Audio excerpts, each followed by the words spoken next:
ഉജ്ജ്വല നായകനായിരുന്ന കേരളത്തിന്റെ വീര അധ്യക്ഷം നിർവഹിച്ചുകൊണ്ടിരിക്കുന്ന പ്രിയങ്കരനായ എൻ്റെ സഹോദരൻ, എൻ്റെ അനുജ സഹോദരൻ, അഭിമതനായ KPCC സെക്രട്ടറി, ബഹുമാന്യ സുഹൃത്ത് അഡ്വക്കേറ്റ് ജയൻ, ജിഷണയുടെ ഉടമയായ എൻ്റെ ചിരകാല സുഹൃത്ത് UK കുമാരൻ, പ്രിയങ്കരനായ എൻ്റെ കോളേജിലെ സീനിയർ കൂടിയായ കോളേജ് കാലത്തെ എൻ്റെ സീനിയർ ഒക്കെ എനിക്ക് വളരെ എൻ്റെ പ്രിയപ്പെട്ട സുഹൃത്തായ അബ്ദുറഹ്മാൻ സാഹിബ്, കോൺഗ്രസിന്റെ വിവിധ തലങ്ങളിലെ നേതാക്കളാണ്.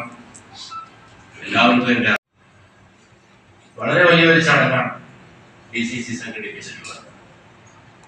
വെച്ച് പുലർത്തുന്നതാണ് ഏത് കാര്യത്തിൽ ചരിത്രം, പ്രത്യേകിച്ച് കോൺഗ്രസിന് അവകാശപ്പെട്ട രാജ്യത്തിന്റെ ചരിത്രത്തിന്റെ പൈതൃകം അത് നിരന്തരം ഓർക്കണം, ഓർമ്മിപ്പിക്കണം. അതിനുള്ള പഠന, പ്രചാരണ, ഗവേഷണ പരിപാടികൾ വരെ നടത്താൻ സംവിധാനം ഉണ്ടാക്കണം. പ്രത്യേകിച്ചും ഇന്നത്തെ ഇന്ത്യൻ പശ്ചാത്തലത്തിൽ ചരിത്രത്തെ വെട്ടിമാറ്റുക, ചരിത്രത്തിൽ പുതിയത് തിരികെ കയറ്റുക, ചരിത്രത്തെ ദുർവ്യാഖ്യാനിക്കുക, ഇതൊക്കെ ഇന്ന് രാജ്യം ഭരിക്കുന്നവരുടെ ഇഷ്ടവിനോദമല്ല, അവരുടെ സുപ്രധാനമായ കാര്യക്രമമാണ്. എറണാകുളം DCC ഏകദേശം ഒരാഴ്ച പറഞ്ഞ പോലെ സ്വാതന്ത്ര്യ സമര സേനാനി, അതും അദ്ദേഹമാണ്. പക്ഷെ അതൊക്കെ അപ്പുറമാണ്. ഒരു നവോത്ഥാന പുരുഷനായിരുന്നു മുഹമ്മദ്, ഒരു നവോത്ഥാന പുരുഷൻ. നവോത്ഥാന നായകന്മാർക്കൊന്നും സ്വയം നവോത്ഥാന പുരുഷനാകാൻ കഴിഞ്ഞു പറഞ്ഞില്ല. A Renaissance man. He was a Renaissance man. അതിലപ്പുറം ഒരു വിശേഷണം എന്റെ മനസ്സിലില്ല. അദ്ദേഹത്തെ കുറിച്ച് ഇന്നും അദ്ദേഹത്തിന്റെ എല്ലാ സങ്കല്പങ്ങളും അത് ഇന്ത്യപരത്തിൽ സംസാരിക്കുന്നില്ല. ആദരണീയനായ നമ്മുടെ നേതാവ് ശ്രീ VM സുധീരനെ പ്രതീക്ഷിച്ചിരിക്കുന്ന സന്ദർഭമാണ്. അദ്ദേഹത്തും ഇവിടെ ഇരിക്കുന്നവരൊക്കെ അബ്ദുറഹ്മാൻ സാഹിബിനെ കുറിച്ച് ധാരാളമായിട്ട് ശ്രീ UK കുമാരൻ അടക്കമുള്ള വളരെ പ്രമുഖരും പ്രശസ്തരും മാത്രമല്ല, ഇതുപോലുള്ള വിഷയങ്ങളിൽ അവഗാഹമുള്ളവരൊക്കെ സന്നിഹിതരായിട്ടുള്ള സന്ദർഭമാണ്. എത്ര പ്രയാസമായിരിക്കും. ആസന്ന ഭാവിയിൽ തന്നെ ഇതിനെല്ലാം തകർത്ത് കോൺഗ്രസിന്റെ തന്നെ നേതൃത്വത്തിൽ ശ്രീ രാഹുൽ ഗാന്ധിയുടെ നേതൃത്വത്തിൽ അതതിന്റെ യഥാർത്ഥ സ്ഥാനത്തേക്ക് തിരിച്ചു വരും. അതിലേക്കുള്ള പോക്കാണ് ഇന്ത്യ പോയിക്കൊണ്ടിരിക്കുന്നത്.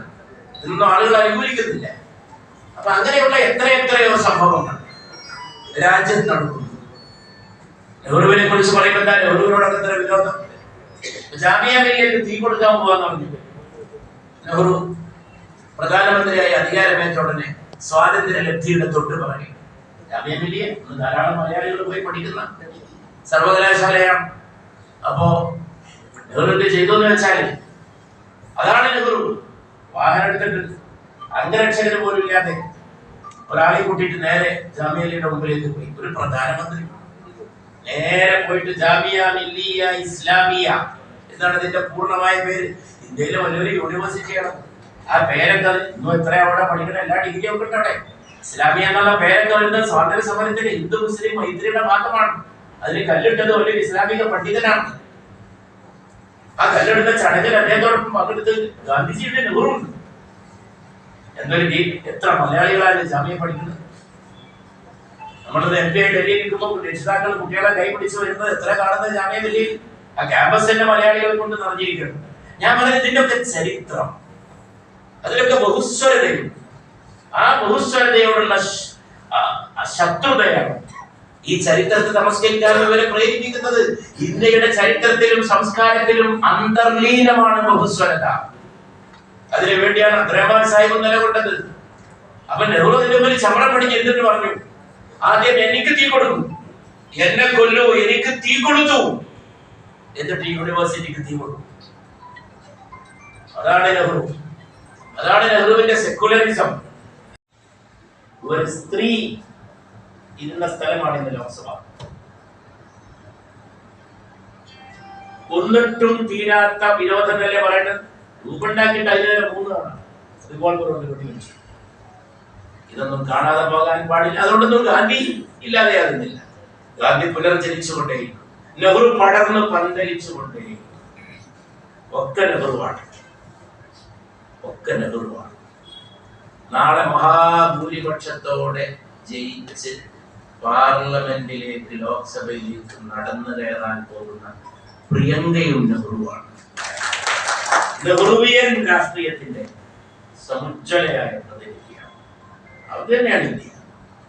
അത് ഇന്ത്യയുടെ യശസ്സിന്റെ, ക്ഷേമത്തിന്റെ, നന്മയുടെ കൊടിയടയാളമാണ്. കൊടിയടയാളം നെഹ്റുവിന്റെ രാഷ്ട്രീയം എന്ന് മാത്രം പറഞ്ഞുകൊണ്ട് അബ്ദുറഹ്മാൻ സാഹിബിന്റെ ഓർമ്മകൾ ഇത്ര സജീവമായി നിറഞ്ഞു നിൽക്കുന്നൊരു ചടങ്ങ് സംഘടിപ്പിച്ച എന്റെ പ്രിയപ്പെട്ട സുഹൃത്ത് PCC പ്രസിഡന്റ് പ്രവീണിന്റെ നേതൃത്വത്തിൽ കോൺഗ്രസ് കമ്മിറ്റിയെ, സന്നിഹിതരായ എന്റെ സുഹൃത്ത് മുക്തകണ്ഠ അഭിനന്ദിച്ചുകൊണ്ട് ഈ ധാര മരക്കട്ടെ. ഇതിന്റെ ഇടയിൽ ഒരു പരിപാടി